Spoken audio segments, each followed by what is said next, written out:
हरिद्वार कई के हमरा से तकरार कि गईले काशी से हरिद्वार कई के हमरा से तकरार तो हमर हीरा रतन भोला जी हे रैले दादा हमर हीरा रतन भोला जी हे रैले दादा हे रैले दादा मोर हे रैले दादा हे रैले दादा मोर हे रैले दादा हमर हीरा रतन भोला जी हे रैले दादा हमर हीरा रतन भोला जी हे रैले दादा जाने कहाँ है रैले पंचों के भोला के खोजे हम चलली जहान में रूस चीन खोजी रोमानिया अर्मानिया में सीरिया में खोजी ले जर्मन जापान में कि अमेरिका अफ्रीका ऑस्ट्रेलिया कनाडा में मक्का मदीना और ईरान में इंग्लैंड पोलैंड हाईलैंड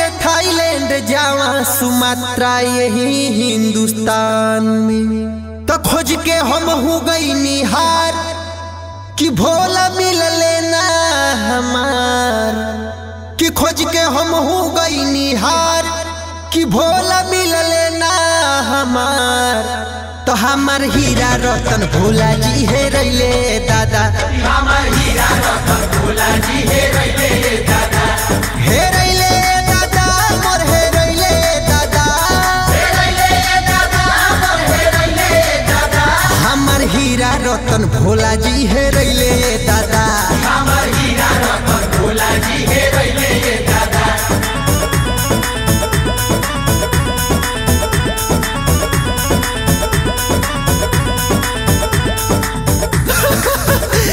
ऐसा सुनो तली क्या है जी, क्या बात है? ऐसा देखी ना हमार भोला जी को कहीं हेरा गइल बनी तनी खोज दी ना तुम्हारे भोला जी हेरा गए हैं कहाँ? ऐसा पता नहीं देखी ना कौरियन के भीड़ में कहीं हेरा गइल बनी जल लेके आइल बनी चढ़ावे खातिर लेकिन भोला जी मिलत नहीं की तनी खोज दी ना। अरे उनका कोई पहचान है? ए साहब हमरा भोला जी की तो पहचान पूरा दुनिया जानेला रउआ के पता नहीं के नहीं हमें नहीं पता है, पहचान बताओ। तल्ली है सुनी कौन पहचान हम बताइए साहब कि भोला के सूरत के कौन बखान बा होखिया फकिया के रंग गोर गार बा कि उनका तो माथे पर चांद के निशान बा। अच्छा, बाल काला गोले में सपवा सजल बा कि जटवा मिली हले उ गंगा पहचान बा। हाँ। रुंड माला बघम्बर के मैचिंग बा उनकर तनिर खेले उनका के बूढ़वो सयान बा। क्या बात? कतहु होई हनु लाचार ए साहब बोलो। तनिका खोजिए सरकार। अच्छा ठीक है। कतहु होई हनु लाचार तनिका खोजिए सरकार त हमर हीरा रतन भोला जी हे रैले दादा हमर हीरा रतन भोला जी हे रैले दादा हे रैले दादा मोर हे रैले दादा हे रैले दादा मोर हे रैले दादा हमर हीरा रतन भोला जी हे रैले दादा हमर हीरा रतन भोला जी हे रैले दादा। मेला में आए हुए सभी भक्तों को सूचित किया जाता है कि इनके साथी भोला जी कहीं गुम हो गए हैं। हेलो कृपया ध्यान दीजिए, यदि कहीं आप लोगों को भोला जी दिखे तो निम्न पते पर संपर्क कर लीजिएगा। इनका पता है ग्राम कुरकुरी कुआं, पोस्ट चहलवा, थाना सिजौली, जिला बहराइच, उत्तर प्रदेश।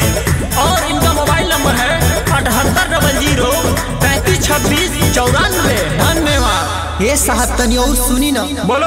कि बलिया बरेली बहराई चमेठी में खोजनी हम भोला के मंदिर के हर डेरा में मंदिर या मस्जिद गुरुद्वारा गिरजाघर पर गईली साधु व संतन के फेरा में कि भोला के खोजे में कुछ न छोड़नी कि भोला बसल बाने कौना जहान में खोजत आईनी बहराइच जिला में भोला जी मिलले ही कुड़कुड़ी कुआं सिवान में तो गोइनी घघरा के किनार कि भोला मिल गईले हमार ये साहब। अरे गोइनी घघरा के किनार कि भोला मिल गईले हमार कि धरो हमार भोला जी भेटैले दादा चंदन कहे कि राजे भोला जी मिल गईले दादा मिल गईले दादा हो मिल गईले